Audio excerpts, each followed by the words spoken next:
So now we will be proceeding with our next session, which is on small bowel, and we have a panel discussion, and our moderator for that is Dr. A Sastry.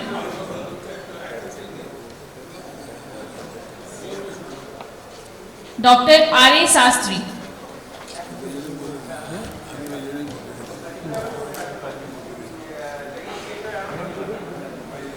And from here I am leading the session on our moderator Dr. A Sastry.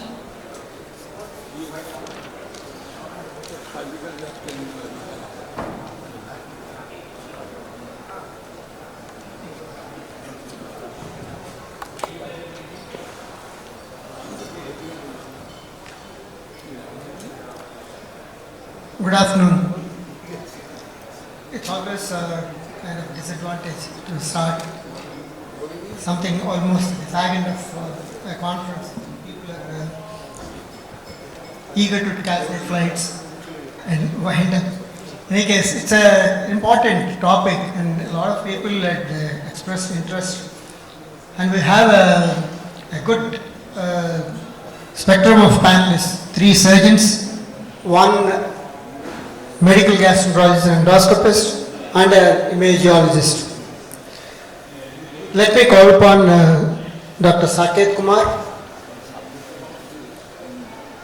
Dr. Abhimanyu Kapoor, Dr. Ashish Singh,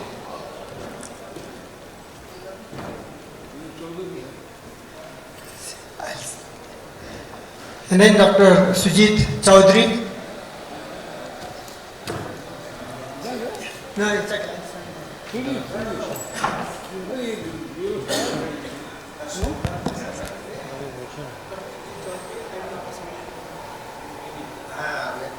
चियारी तो नहीं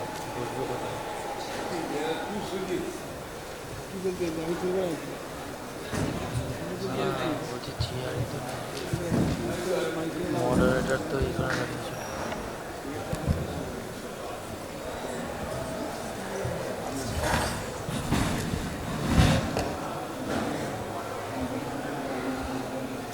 GI bleed has always been a favorite area for me for various reasons. Past 25-30 years I've seen how the diagnostics have evolved and the main treatment persons have shifted from surgeon to the minimally invasive or to the imagologist and the endoscopist particularly. So it's always good to have an update on this particular interesting area. We'll go through, just to make it interesting, we don't have too much of a theory, but we'll go through some of the case capsules, a day-to-day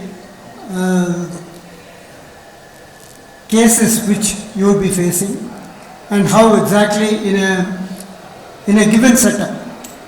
It could be an advanced setup where you have all kinds of tests, and a setup where you don't have too many, and where you should refer the patient and where you would like to treat the patient with the surgery.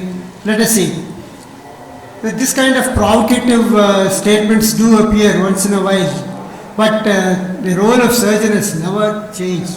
Surgery as a last resort always remains, and even today 3 to 15% of GI bleeds require a surgical intervention. The first case is a 40-year-old female, 4-day history of passing dark maroon colored stool, heart rate of 100 per minute, BP 130 by 80, she had no abdominal pain, and a distal rectal examination revealed the presence of dark red blood. She had a hemoglobin of 6.8 and blood urea of 11.2. She was otherwise fit and well and took no medications earlier. Colonoscopy was normal colon but altered blood in the terminal ileum. No cause was identified. She continued to bleed and had an upper GI endoscopy. Good views, no evidence of any pathology or active or recent bleeding in her upper GI tract. This is the situation, this is the clinical profile with which this 40-year-old lady is presented. Let's go step by step. Let's first define what exactly do you mean by an obscure GI bleed. What is your definition of obscure GI bleed? Would you, Dr. Sujit Chaudhuri? Yes, precise. So definitely the obscure GI bleed is that the conventional scopy, that is upper GI endoscopy and colonoscopy, is normal in a patient is having GI bleeding, and it includes both occult and overt, but this case is definitely a overt GI so bleeding. you mean upper GI and colonoscopy? Colonoscopy is normal. Any other definition? See, there is a first definition which is currently recommended by AGA. So recently it's been more of being advocated that with advances in small bowel evaluation also, the definition has started to be included that after doing a upper GI and a colon and imaging for small bowel, still if you are not able to find, that should be redefined as obscure GI bleed. But maybe in our Indian setting, we can still stick to the definition number B for obscure GI bleed. Let's see if you accept the first definition. I think you can go home. There is nothing much to discuss because it is totally obscure and all investigations are negative there. So let's take the definition as upper GI endoscopy and colonoscopy negative GI bleed. See, that is a definition. Now, as I said, it can be obscure, overt or occult. The typical features of an obscure GI bleed are they are always recurrent. They account for 5% of all GI bleeds, majority from lesions in small bowel, and the remaining missed lesions on upper GI endoscopy and colonoscopy. Why some GI bleeds are obscure? Lesions may have stopped bleeding and are overlooked. Significant anemia and volume contraction may make them look less obvious. Very slow bleeding or intermittent bleeding, and the time of examination you don't find a active bleeding site, and routine examinations may not always detect lesions in the small bowel. So now going back to the case, now what is in your practice is the most likely cause of obscure GI bleed with this clinical profile? Let's have an opinion of all the 5. Because if you have a provisional diagnosis, you can frame your diagnostic workup. In my experience, angioplasia is one of the most common causes across all the ages. Angiodysplasia? You said angiodysplasia. Angioplasia. Okay, angioectasia. Most commonly, 40-year-old? most likely, these we have found vascular lesions in the small bowel had been the cause. But in few cases, small tumors can also be like reasons for these obscure bleeds, which could be like initially upper GI, lower GI endoscopy could not pick those. No, here you have to have say a 1, 2, 3, 4 priority sequence so that you can plan your investigations. Of the given options, of general etiology, but in this particular case. of the given options, I'd place angioectasia as Okay, one. angioectasia again. And we haven't been told about the treatment history. No, we will get. But if the patient is on, then we'll give you some more information. yes. Let's go So in a I'll keep sequence. angioectasia as number 1. Yeah. That as she has significant bleeding and she is 40 years, so the first possibility is a vascular lesions and the second possibility is a benign tumor. And rarely Meckel's diverticulum is another third possibility. Yes. So I'd just like to add as the option E, occasionally inflammatory bowel disease. Inflammatory bowel disease and infective diseases of small bowel definitely in an Indian setup I think should form part of Crohn's and TB have to be ruled out from a CT. Do you think there is a difference between what is published from the West and what you encounter in your practice? Indian data is a bit different, though it is not Slightly published. different. Although Tumors we are also are seeing a less. lot of AV malformations and angiodysplasias and even in 40-year-old persons. Anyway, so now this is the standard etiology. This is for the residents, vascular lesions, tumors and miscellaneous. And you would also consider age as an important factor in deciding upon the sequence of the possibilities of obscure GI bleed. And a patient with who is less than 40 years, you might consider IBD, Guilfoyle, small bowel tumors and Meckel's, whereas 40 years and above, you would consider angiodysplasias as more common. And the difficult to identify lesions always should be kept in mind because small bowel is an obscure area and we do find some surprises. So these things should always be kept in mind. So you have now this clinical profile. What next? So Dr. Sujit Chaudhuri, most of these would come to gastroenterologists. So definitely the next step should be to, as we are suspecting the lesion from the small bowel, so evaluation of small bowel, the first step should be the capsule endoscopy. Capsule endoscopy is your next step. Sir, imaging. Sir, the protocol is to repeat an endocolono to check whether any lesion has been missed, and if there is a negative repeat endocolo, then we go for a CT enterography or enteroclysis. Yes, depending on the Ashish Singh was asking for some more information. Would you like to have any more clinical information on this patient? Maybe the clinician. I think that is not my territory. Yeah, that's why I'm saying, Dr. Sujit. The clinical information means that you have already mentioned she had no past history of similar, no NSAID history, but and then examination there is no history suggestive of any polyps or like any skin lesions, mucous membrane lesions. So these are the clinical findings that you should suspect that whether you can predict that some of the lesions in the small bowel. Yeah. But so basically the objective is to confirm that there is evidence of bleed because some of them, rarely, you do get a fake GI bleeds. They give a history, but then you don't find a pathology at all. Once in a rare while you do get. So it's good to confirm it by either a rectal examination or endoscopy and an indirect evidence of this and focus on signs and symptoms that are likely to be overlooked and exclude other causes of anemia. The particular points you would like to concentrate on history or age. Is it an overt or occult bleed? Is there any bleeding diathesis? And use of medications such as NSAIDs. History of pancreatitis, liver trauma, portal hypertension, IBD for a pseudoaneurysm or ectopic varices.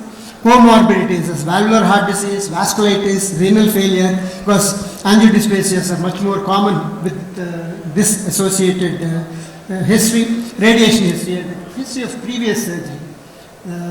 These are for the resident's sake, the points you would concentrate on when you're facing with this kind of a problem. Does aspirin or anticoagulants cause OG bleed? See, this is one of the very common situations. A lot of people at 40, they are on aspirin. You don't know, is it one which is aggravating or do you have to stop it? Definitely aspirin or an anticoagulants can cause obscure GI bleed. So the problem is that one thing that there are no possibility that if there is an underlying lesion, so this will be aggravated by this, and sometimes per se the NSAID and an aspirin can produce small bowel lesion, ulcers and bleed. So the evidence is yes, aspirin and anticoagulants per se would not cause or initiate a GI bleed, and fecal blood content in therapeutically anticoagulated patients in studies is within normal limits. And a 15 of 16 fecal occult blood positive tests in anticoagulated patients had previously undiagnosed lesions, and 20% of which are malignant. So associated lesions are more common than the aspirin and anticoagulants causing bleeding itself. So what next step? Capsule endoscopy is what Dr. Sujit was saying. Sir, depending on this depends. Although the guidelines say that after upper GI and lower GI, capsule should be the first investigation. I only listed whatever investigations are available here, and these are not on priority or on a sequence basis. So you can have your own choice. So I'll first, after upper GI and lower GI, considering that patient has bled and has reached a hemoglobin level of 6.8 in within 4 days time. So I would first go for CT angio with angiography. No, and is then, there a role for repeat endoscopy? So first of all, that is to be done. Like That is to be. Yeah, let's go in a sequence because junior colleagues are listening. So a repeat endoscopy is obviously the next step. Repeat endoscopy is only thing if it has been done in another center and other gastroenterologists. But if you are the treating doctor, you have done an endoscopy and colonoscopy, there is no point of doing. It's good to have so much of self-confidence, but then lesions, obscure JBs can be quite surprising and quite frustrating. Angiodysplasias are missed on. There may be situations where those lesions may be missed because of like large amount of clot or blood. So what There are may those be some- lesions which you are likely to miss in a first Especially vascular lesions, sir. because- vascular lesions and Unifoils. Unifoils is one where you may not find any evidence. Vilify, some lesion in the Cameroon ulcer, which is in the hiatus hernia, Yes. or some lesion near the angular ancestors, Yes. it can be missed, Yeah. or in the bulb of the duodenum. So one should look for these things. What about CT angiography, Dr. Saunak Paul? Would you like to do So that? the idea of taking up the patient for imaging is for overt obscure GI bleeds. For silent ones, I think what sir has told, to go for a capsule is better, and then for a double balloon If endoscopy. a patient is in a borderline hemodynamic status, which investigation? Because some of them CT. have, as you would see in the next case. If it is time that we are not time is not at hand, I think CT is the best thing. CT enterography would be ideal, but these patients who are bleeding profusely. Yes, or- it is fast and it will be a good guidance for further deep Yes. enteroscopies and even for capsule endoscopy. But the guidelines say, sir, for overt obscure GI bleed, first we have to go for a nuclear scan, and if it is positive, then We'll come to that. We'll come to nuclear scan. Yes. So, Dr. Sujit, you said capsule endoscopy. Would you like to say a few things for our audience? How exactly a capsule endoscopy? What are your other indications? What are the advantages, disadvantages, any contraindications? I think a little more information on capsule would be welcome. Actually, it is a most important step in this patient's management of obscure GI bleed. That capsule endoscopy is a non-invasive test, and you can do the procedure if the patient is not very much hemodynamically unstable, or you can otherwise apparently that there is no contraindication other than if there is a suspected history, past history suggestive of any gut obstruction or you are Obstruction is a suspecting. Then only this is the only contraindication. Otherwise, capsule endoscopy should be the first line of study in this case, and it will visualize the entire small intestine, and it can give the site of bleeding. But only problem of this capsule that there is no therapeutic options. But it will guide that how you can approach further. Yes. Unfortunately, we don't have pictures of the capsule here. I've just collected a few appearances for knowledge, and this is the kind of appearance which we found vascular malformation in the small intestine. There are other appearances or a positive diagnosis in capsule like a submucosal tumor with a bleed and a hookworm sucking blood, very unusual, and an ectopic varix here and a tuberculous ulcer and a polyp here, multiple polyps. So these are the situations where you can possibly detect on capsule endoscopy. This is the local experience, our own Indian experience, and these are the diagnoses which are found on in a single center experience of capsule vascular form malformations, or the commonest in overt or even in occult, and all the others are in this sequence. Now we have the second case. This is an 80-year-old girl, 2-day history of repeatedly passing dark blood in stool, and a heart rate of 120 per minute and BP of 90/60, and she was complaining of feeling lightheaded. She had no abdominal pain, and rectal examination again revealed dark red blood, hemoglobin of 6.8. Again, she is looking fit, and a colonoscopy and upper GI endoscopy were normal. Is there any difference in your approach in this patient? Actually, definitely we are suspecting the first, I think that the Meckel's should be the first diagnosis, and then we can go for non-invasive test with Meckel's scan. Which I didn't get that. Which possibility you said is the first? Meckel's scan. Meckel's, okay. Mechels, how do you diagnose? Mechel scan can be the 10x step. Is it necessary to always diagnose a Mechel's diverticulum pre-op, and what is the sensitivity of the various tests?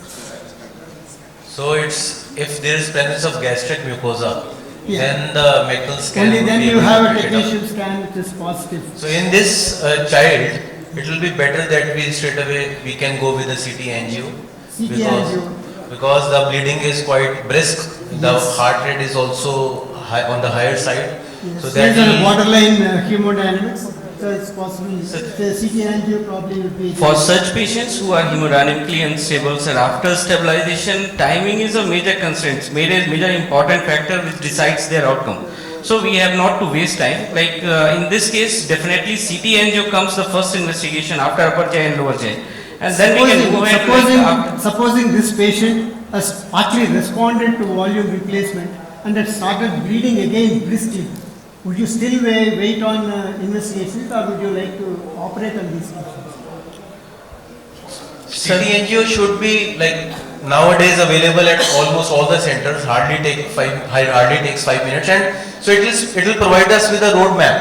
And if the bleeding, as you said, is brisk, we should be able to pinpoint the site of extravasation of the These contrast. are again resource sensitive. I want to know from Saunak that what is the yield of CT angio in a patients of Mechel's for diverticulum. In a Mechel's, what is the role of a CT So, angio? sir, frankly speaking, it is very difficult to pick up a Mechel's So diverticulum. actually, it is not important here to diagnose, pinpoint that this is the cause of the bleeding. We have to ascertain that mostly the small bowel is the cause for the bleeding, and we have to tackle that. That is the only aim doing CT scan here. I would put it like this: if you can diagnose something which may not require surgery, then an investigation is useful.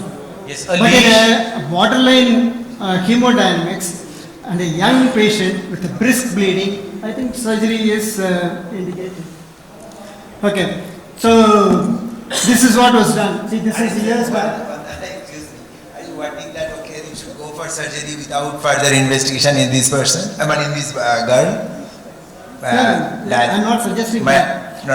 In a situation where you do not The patient is having CT bleeding, angio, upper and lower is you will normal. immediately. Then at least either you have to go for CT angio and with or without Meckel scan, and that should be the. Yes, that is definitely the guideline.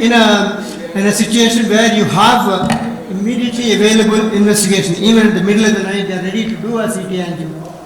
So we have to think of all kinds of infrastructures, because your treatment depends on the available infrastructure. You cannot let a patient bleed overnight waiting for a CT angio to be done next day when a patient is briskly bleeding. In any case, this patient, of course, this is years back, we didn't have CT angio at that time, but we had a percutaneous angio and an angiogram was done. We used to do, in fact, for any of the massive GA bleeds, we used to do an angio, lower GA bleeds, we used to do an angio and an angiogram. Do you find anything here? I would just like to take a minute. Yeah. CT for today's whatever modalities are available, I think in every single hospital or setup, 2 and 3 hours of fasting and then a CT angio even at the night, I think it is feasible and we can go ahead with that. If Not the to keep them radiologist is What is the sensitivity of a routine CT angio? You are not talking of a spiral CT with 128 it is not that. And otherwise, if so it's a what is the sensitivity of a routine dual slice CT, then the sensitivity is very, very low. Yeah, you have to take these things into account before you decide on a particular investigation. No, but That sir, is the- going by the definition, if we are asking for a CT angio, then it has to be a very high resolution, like a 128 slice scanner. Yes. No, if most of the centers who brag about having CT, it is usually a 2 slice or a 4 slice CT, and Yeah, that so will not then help it may you. not be useful. So, even in those situations, I have to be in a situation where only a spiral CT is available with IV contrast. I'll go for that before considering any intervention, because at least that may not pinpoint that this is the cause of the bleeding, but it will What are definitely you say. suspecting? See, if we have a clear situation here, an 80-year-old, borderline hemodynamics, brisk bleeding, See, these factors you'll have to take into account. You can't say CT you do in all the cases. So and, imaging just is to have only a reserved discrepancy. for hemodynamically stable patients, and as per the patient who are not hemodynamically stable, I think it will be a laparotomy to go ahead. And, Well, laparotomy, yes, that is when everything is failed, and when you have a breast bleeding, that is definitely an emergency. But at lesions like this, say you have an angiodysplasia. Can we go for direct See, in an 80-year-old, it's angiography? very uncommon, but then you have this. To take your question, sir, direct angiography is in the protocols, not available in many hospitals. The protocol exactly is repeat endoscopy negative, nuclear scan negative, then you take for a direct angiography, and in the angiography you give provocation, you give some amount of nitroglycerin to dilate the vessels, start from the celiac, then the SMA, then the At least IAP. it has localized the lesion, and you know which part of intestine Yes, sir. you are So going to we look can- at. So we that can much of start help you from have the a SMA. roadmap when you operate. So, So this is what we found, and there was a AV malformation in the terminal ileum, and that was resected, and that was a single lesion. So you Sir, will develop. another important variable to be brought is in such sick patients, often the renal parameters they also get deranged very quickly. So the question of getting a CT or a conventional angio with Yeah. the contrast, Let's take it sometimes up. that also becomes a limiting stuff. See, I already mentioned the blood urea, and you already covered that. Anyway, definitely yes. I would just like to add that in such scenario when patient is taken up for laparotomy, one should have facility for enteroscopy. Yeah, we'll come to that. What to do at surgery, we'll come to that. So, as you proceed, let's develop the algorithm, a history and physical, upper GI and colonoscopy, and if it's a massive overt bleeding, angiography, because it has a therapeutic option, and consider surgery, or a second look endoscopy, and if it is endoscopically manageable, definitive management, or a capsule endoscopy and endoscopy. Now comes the nuclear scintigraphy, which Dr. Saunak was referring to. What is the role? Is there a place for nuclear scintigraphy in the current? In overt bleeders, yes, sir. In overt bleeders where you have No, what is the specificity of a nuclear scintigraphy or RBC blood pool though scan? it is not my specialty, I would like to Okay. treat upon it. Yeah. It's Because we physicians. have a lot of experience with nuclear red scan, because that was the first one which was installed almost 30 years back in our hospital. But the current place is limited. It is sensitive to detect bleeding at 0.1 ml per minute if performed earlier than later. But the major limitations are inability to determine the cause of bleeding. The movement of the intestine shows that the bleeding is in some place, whereas actual bleeding is somewhere else. The false positive localization, no therapeutic facility. It's a long time. See, it almost takes 24 hours sometimes, because you need to have a delayed scans when the patient is not actively bleeding. And it doesn't even have create a roadmap for a later angiogram if it's required. So it doesn't have any such predictive value. So we don't consider nuclear scintigraphy in the current day armamentarium. Now let's go to the third case. A 40-year-old male, recurrent anemia of 2 years, no upper GI bleed or melena, lowest hemoglobin was 4 grams %, was given blood transfusions, recurrent abdominal discomfort with increased abdominal bowel sounds, and upper GI endoscopy and colonoscopy were normal, there were no bleeding stigmata. So, Dr. So in this patient, I should suspect that the IBD as a cause of the lesion, and because the patient has history suggestive of partial small bowel obstruction. So, and the patient presented with occult GI bleeding, and there is no overt. So what investigation would you like to do now? The first thing, the imaging definitely is CT enterography. CT enterography. Okay. And you have in the history, there is no evidence of IBD. What exactly are you expecting to see in a CT enterography? CT enterography, the patient is having recurrent abdominal discomfort with altered and with excessive bowel sounds. So you are suspecting that there may be some narrowing in the lumen suggesting. Yeah, this is what was done there also, a CT enterography. Not very good. We have some pictures, yes. You have the cine picture too. Dr. Saunak, if you can localize anything there. Yeah. There is wall, there is wall thickening and So what are you suspecting? suspecting Crohn's disease. Crohn's? This is Crohn's. Is there any stricture? Is there any critical yeah. obstruction there? Is there any There was dilation? a short segment wall thickening in the jejunum, probably the distal jejunum to the ileum. How I often think does the a left Crohn's lumbar. present as anemia, hemoglobin going down to 4.2 and requiring blood transfusions and no loose motions? So can you please go back to the loop again?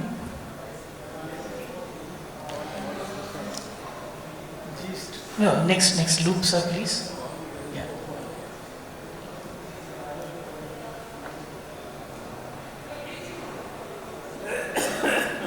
No, just after that, sir. There's bit more down, sir. Yeah, stop. Go back, sir. Okay. Can you go back a few slices? No, Here? There is only one segment. only one segment there in the lower part of the jejunum. So you have to, the one suspicion is that Crohn's disease, but whether it is a single narrowing and there is segmental stricture. And it is not a critical narrowing and single lesion, not So, multiple lesions. It So- could be a small bowel tumor. So how do also. you confirm that it is Crohn's? No. No, The one but thing you is have- likely to so be what Crohn's, next? but What- there is no other wall enhancement, significant wall thickening and wall enhancement. So what next? Enhancement is there, no? No, after this, what other investigation you want to do? Then enteroscopy and biopsy. Enteroscopy. Next is, of course, the enteroscopy because capsule is contraindicated. There is an Yeah. element of Capsule subacute should obstruction, history. And this is what was done, a deep enteroscopy.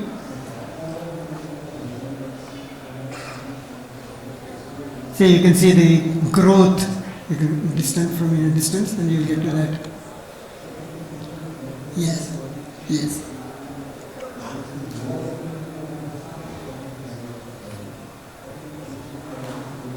That is growth. The patient we have been discussing, and this is another instance where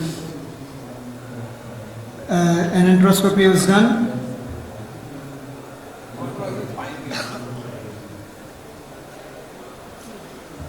We'll come to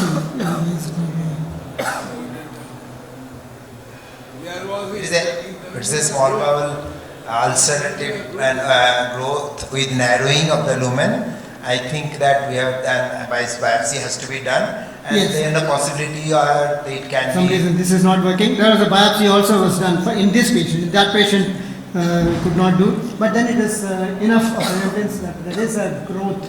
Yeah. Whether it is an adenocarcinoma Yeah, or any adenocarcinoma. other, it doesn't look like a benign tumor there. So it looks like a proliferative growth, Yeah. and we took the patient straight away for surgery. So, what is the difference in the sensitivity and specificity of a capsule against deep enteroscopy? Almost equal, Almost equal. but they say slightly higher by the enteroscopy than capsule. Okay. They regarding the specificity is higher with enteroscopy than. So let's go capsule. to the fourth case. This is a very interesting problem. A 20-year-old man, recurrent rectal bleeding from a high rectal polyp, and he had an endoscopic polypectomy. He had post-procedure bleed. It is, well, if you really think it is, does it come in obscure bleed, don't ask me that. Just out of interest I'm predicting this, because the cause is totally different. A post-procedure bleed he had, and the endoscopist had done an organ beam coagulation, and he continued to bleed. Clips were applied, he continued to bleed, and was referred to the surgeon, and surgeon did suturing under general anesthesia, and he continued to bleed. And finally he was fed up and did a diversion colostomy. So this was the picture. Now he continued to bleed again from the ulcerated. By this time, lot of interventions were done, and the area was ulcerated, and he was continuing to ooze from those areas of ulcerations. There were no other sites of bleed.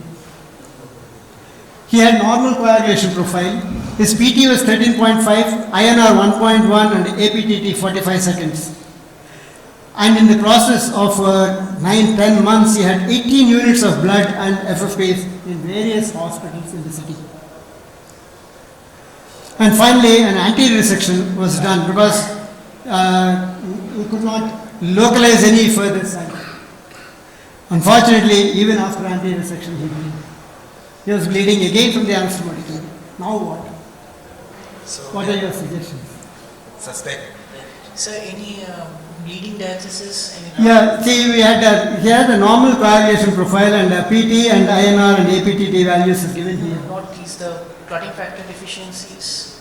Clotting factor deficiencies, yes. See, ultimately, we had referred to our hematologist, and what she found was slightly elevated APTT. This is the only marker, and this is the anterior section. And factor 9 assay was done, and inhibitor to factor 9 assay was done, and it was a hemophilia B, a proven hemophilia B, and with the transmission of the factor 9s, he settled. So the lesson we learned is, if the patient is not under heparin therapy, because APTT can be prolonged when you have a patient on heparin, and prothrombin time is in the normal range, a raised APTT may be due to a congenital blood disorder such as hemophilia or spondylolisthesis disease. This is something which you must remember. Now this is a fifth case, a 55-year-old, just wonders if we are exceeding time. A Whipple's was done 1 year back, a lower GI bleed, he presented with lower GI bleed and in shock. And to satisfy the criteria of obscure bleed, upper GI endoscopy and a colonoscopy and a technetium blood pool scan were negative. He was resuscitated, bleeding had stopped, only to recur after 1 month. Repeated endoscopies were done again, both upper and colonoscopy, they were normal. Now, It's a vascular aneurysms with bleed that is likely to be hepatic vascular artery aneurysms of this is what an angiogram was done, and you could see the pseudoaneurysm from the right hepatic artery, and that was embolized. That was embolized. But then he had a bleeding which recurred after 1 month. Why do you think bleeding has recurred? Sir, Dr. Saunak. Is it common to have a recurrent bleed after a pseudoaneurysm is? Sir, first and foremost, if the aneurysm is not completely obliterated, Yes. it may It's possible that it is not completely obliterated. grow in a different fashion than the area of... So what are your guidelines? How exactly would you block a pseudoaneurysm from bleeding? Sir, these are best blocked with coils. Coils, Hepatic artery stents may be used, but the chances of hepatic artery stents occlusion is very, very high. And the neck of the aneurysm, I mean, it's a very short stump from the hepatic artery. Getting into this sac would be a technical challenge, and in those cases, hepatic artery might have to be sacrificed, and post-Whipple hepatic artery Would you like sacrifice. to embolize both sides of the aneurysm?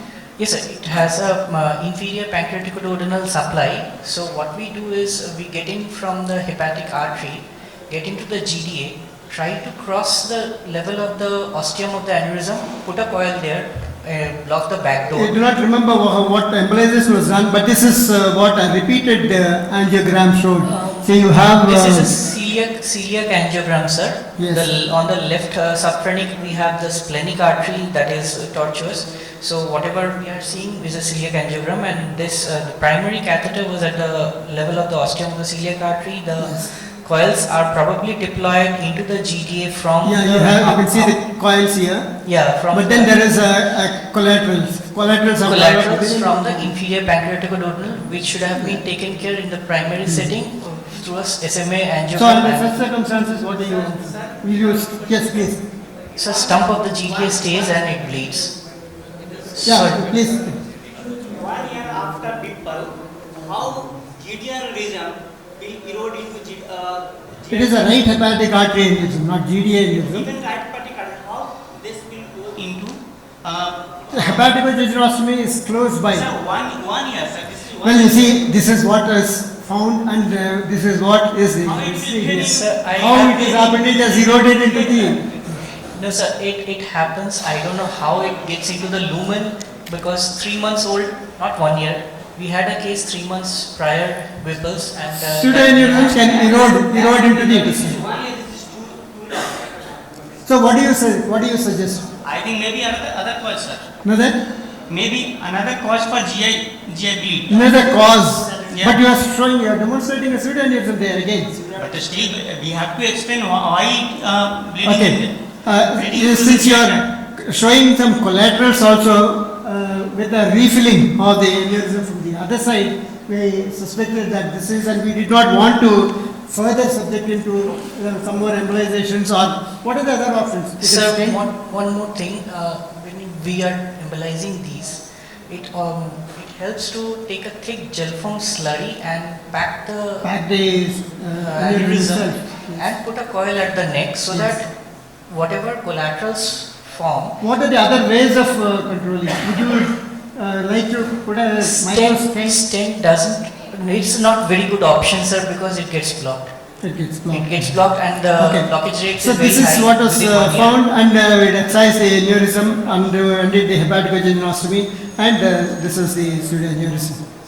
So what is the extent of evaluation for in an obscure GI bleed? It would, although we are developing a kind of algorithm, it would depend on one, the amount of bleeding, how brisk is the bleeding, the necessity for transfusions, associated symptoms, presence of concomitant diseases, and most important of all, availability of resources. So the management interventions, now you have an endoscopic intervention, you have angiographic intervention, and surgical intervention.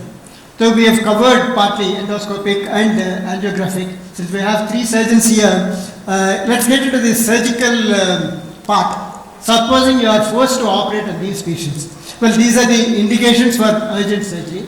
On table, what exactly would you like to do? How exactly would you? Any of you? The same patient where we have found the aneurysm.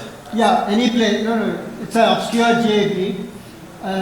So first of all, we'll have to ascertain that this is like mostly a small bowel, because obscure GI bleeds, now the definition has changed, like they are defining No, it as- this, okay, see, all these are negative, these are the indications, one of the indications was present and the patient was taken for surgery. Let's assume that this patient is on the table and you are operating. How exactly would you assess? So we'll take up the What is your patient strategy? for surgery and prepare for an intraoperative enteroscopy. Operative, first you would like to look at the entire intestine, if there is any obvious lesion, say like a Meckel's, So or preparation should be there. a cyst or a growth. The of any OT kind. has to be prepped in a way that we do a surgery along with intraoperative enteroscopy. Yeah. So operative assessment, no, these are the options you have. After an operative assessment, operative enteroscopy, laparoscopic enteroscopy, before you open itself, enterostomy and enteroscopy, or a blind resection. Well, these are the various surgical options you have. Now, is intraoperative enteroscopy still relevant in small bowel disorders in the era of capsule endoscopy and device-assisted enteroscopy? Do you think, sir, I think this will be answered by the endoscopist. And when would you refer the patient to surgery? No, definitely, sir. There are only some role when we are desperate and the surgeon is doing then intraoperative enteroscopy is even in the era of this, it is necessary. It has a value, and this is from this is a study from AIG itself. We have various lesions that are diagnosed on operative enteroscopy and how the results compared with other methods, a deep enteroscopy and a capsule. So this is how operative enteroscopy we used to do. Before the patient is induced, and taught me question, you push in an old endotracheal tube because it is stiff and it doesn't collapse, and connect it to a closed system of drainage. And after opening, we do what we used to do at prescribe was do an appendicectomy, and through the appendicostomy, push in a scope. Call the gastroenterologist always to be by your side whenever you are operating an obscure GI bleed.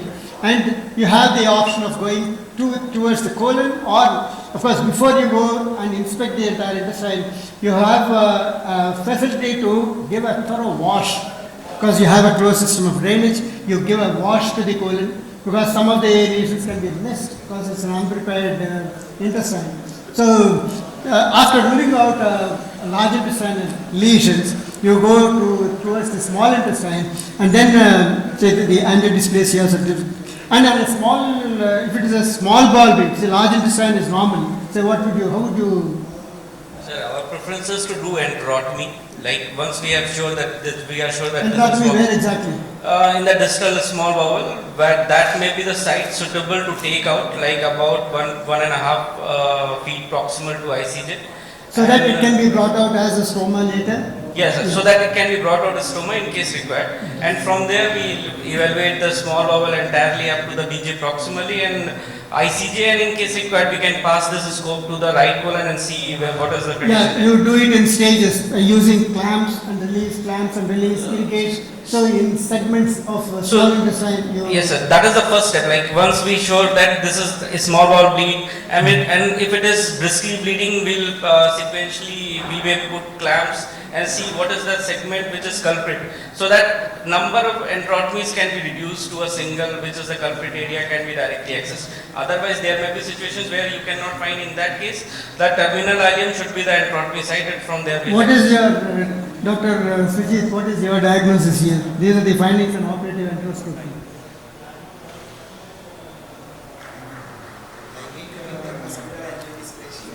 Multiple.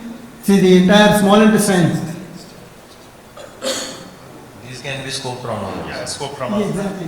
Yes, this is what I wanted to warn you of. A little crudeness in pushing the intestine to the small intestine, and you will see a lot of angiodysplasias. All these are artifacts. They are not real, and you should be wary of this. So it's important to be gentle when you are pushing the intestine through the small intestine. We have almost come to the end of it. But one thing that Yes. after this, everything, enteroscopy is negative, but what should we do? Yeah, if it is enteroscopy is positive, what? If there is an angiodysplasia, then what will you do? The patient is having overt GI bleeding, massive, significant. We'll come to that. First, let us see you have an angiodysplasia lesions, a few lesions in this small vessel. Then what will you do? It is angiodysplasia. Some AV malformations, some vascular malformations. So if it is on table, then I think the surgical team will take it out. If it is off table, No, we are talking of multiple. okay. Yes, how much of intestine would you like to sacrifice for malformation, vascular malformation, small intestine in a young patient? Sir, it depends. Like in case you have availability of like in enteroscopic treatments like APC and all, then definitely that should be the Yes, answer. you have a gastroenterologist, and you should bring all his armamentarium and how you control, leave it to him, and try to localize which one is bleeding maximum. Well, if you can do a control of all these things, it's okay. But supposing you're not able to see any bleed, then what? See, you have angiodysplasiations or AV malformations, In but case- then none of them is bleeding. In case obvious lesions are there, so we can like suspected lesions can be ligated transmurally from outside. Otherwise, in case no active bleed is there, we'll just do a stoma. Like that will give you access that will identify what is the level, like whether the proximal site is blood. Exactly. For further interventions Transmural also. control of angiodysplasias is, well, I don't know whether it is really recommended. There is a chance of ischemia developing, necrosis developing in the area where you have done a figure of 8 stitch. And if the area is not bleeding, it may turn out to be unnecessary. And in spite of this, patient can have a bleed from any of these. So that probably is an option if you see a bleed. If you see a bleed, that area you would do an enterotomy and control it directly. On the other hand, you don't see any lesion, or you see multiple lesions. As you are saying, an enterostomy. Enterostomy would be a useful thing for an access for an enteroscopy later. You can't keep sacrificing the entire intestine for non-bleeding vascular malformations of small intestine, which can be very well controlled endoscopically. No, they're all in the small bowel. They are in the small bowel. Yes, if blind resections or nowadays frowned upon. You don't do blind dissections because Sir, that still has a rule, blind right hemicolectomy, but that situation is totally different, where you are not finding blood into the small bowel and you are definitely sure that the right colon is massively filled with the blood. You are not finding any source, that's okay. But patient has massively bled, that's why you have taken that patient to the Not OR. only that, And ultimately most of the right blood is pooled into the right colon. It is better to take that out and another check the patient. situation is an elderly patient where he may not withstand another surgery or another intervention. A 70-year-old man with a marginal performance status, you might like to do a fast, rapid colonic resection, but a primary resection. You'll have to be sure that the small bowel is not the source and it is right colon which is the responsible culprit for this. So you will have to be very sure that right small bowel, proximal bowel didn't have blood. See, there are instances when you have done a blind right hemicolectomy, from angiodysplasia from the transverse colon have started bleeding. See, so some people have even suggested a subtotal colectomy, depending on the frequency of bleed and the other factors. How old is he? Is he going to withstand further investigations? Based on that, a subtotal colectomy would perhaps be in order than blind right ileocecal resection. Well, anyway, these things are operator dependent, his experience and a lot of other factors, local factors, the patient's say how many investigations can he withstand, and then his own performance status. So based on these you would decide. So this is finally the algorithm which I would suggest, and I think you would all agree. Up to here we have seen a definitive management, medical treatment, embolization, endoscopy, and if there is ongoing bleeding, consider repeat routine scopes. Repeat, well, you can repeat any number of times if the patient is not bleeding too much and if we can afford. And if still there is a recurrence and or it has stopped for some reason, there may be, you have investigated thoroughly, so you can just keep the patient under observation.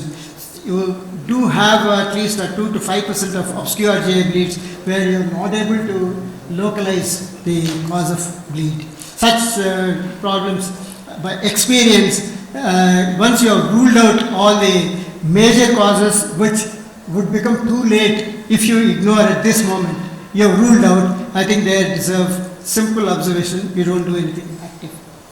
Well, these are I think you had a wonderful discussion. I think we have covered. If there are any comments from the floor, please. Once you find any bleeding point, wait and watch what we have told right now. It may stop suddenly. No. If it's bleeding, I did not say wait and watch. If it's bleeding, yes, you should tackle it. If it's not bleeding, you have only a few angiodysplasia, vascular malformations, small lesions, and an elderly person, and such patients can be observed. Yes. What about bleeding in the liver? A polytrauma patient has been stabilized, suddenly seen in a CT angio. That doesn't really come under obscure GI. Can it be embolized? Yeah, that, depending on the situation there, you need a lot of information because there is a history of trauma. You should try to localize where exactly is the bleeding, luminal bleeding is done, and then tackle it. But it doesn't really come under the view of obscure GI. Anything else? Just two quick comments. I think the evidence was moving more towards doing a subtotal colectomy than a blind right hemicolectomy. Yes. That's one thing. Second is, in case we have to end up in a stoma, and it's better to do a divided stoma than to do a loop, so that we are sure from which side of the stoma the blood is coming, and probably can follow up with the endoscopy through that stoma, rather than doing a loop where there may be a little doubt from which end of the bowel the bleeding is coming. Yeah. Yes. Even in lupus stoma, it is not difficult to say that which part is bleeding, whether it is a proximal one or distal one which is bleeding. At times when there's massive bleed, there can be issues. We may not be really sure. You go both sides. Yes. Your patients can present upper GI bleed up to 5 to 10%. Always ask the patient to cough and see. Especially in young females, bronchial adenoma carcinoid can be missed unless you especially look for the hemoptysis aspect of the upper GI bleed. Coming to the diffuse vascular lesion, what I used to do means I used to ligate multiple points of the vessels, feeding vessels, ligate and see whether it's in devasculity or not. Until devasculation, I used to ligate all the multiple vessels on opening the abdomen. On a couple of cases, it never bled after that, actually. Diffuse vascular lesion, small bowel and all. And always hemophilia, hemolysis, always patient like a compressive pain and followed by bleeding. Always, invariably. In the same way, when patient gets aorta-enteric fistula, there will always be hypertension. There are small clues actually. And well, sometimes you always use this one. Instead of scope, you use laparoscope. While doing endoscope, it won't damage actually the small bowel. Then So always a scope through a laparoscopic port can be. Always do classical history. Always re-examine. And bowel sounds is very important. Listen to the music. It will give you a clue. If it is bowels are resting bowels, it will always upper GI tract, upper bowel and all. Suppose if you keep a still in the lower quarter, it's a bubbling sound. The bleeding may be from the rectal. It can go up to the cecum. From rectal hemorrhage and so many things and all. Always palpate the small bowel while you are looking for that. The small induration, that will be a point of ulceration. Whenever there is ulceration, the inflammation, small induration will be there. There will be a point of bleeding action. So almost always you look at the small details and you may not miss them. In our experience, thousands of GI bleed. Upper GI bleed up to 10% is from the respiratory tract. We have missed bronchiolaryngoma, carcinoid and pseudotumors and from the bronchus. Thank you. Any further comments? If there are no further comments, I think we have had a wonderful discussion. Thank you all. Thank you all. So what was the ultimate diagnosis of these cases that you? These cases, the first one was vascular malformation. The second one was shown that it's a vascular malformation. Third one was reticulocarcinoma. Fourth one was the coagulation, line deficiency. And fifth one was the pseudo.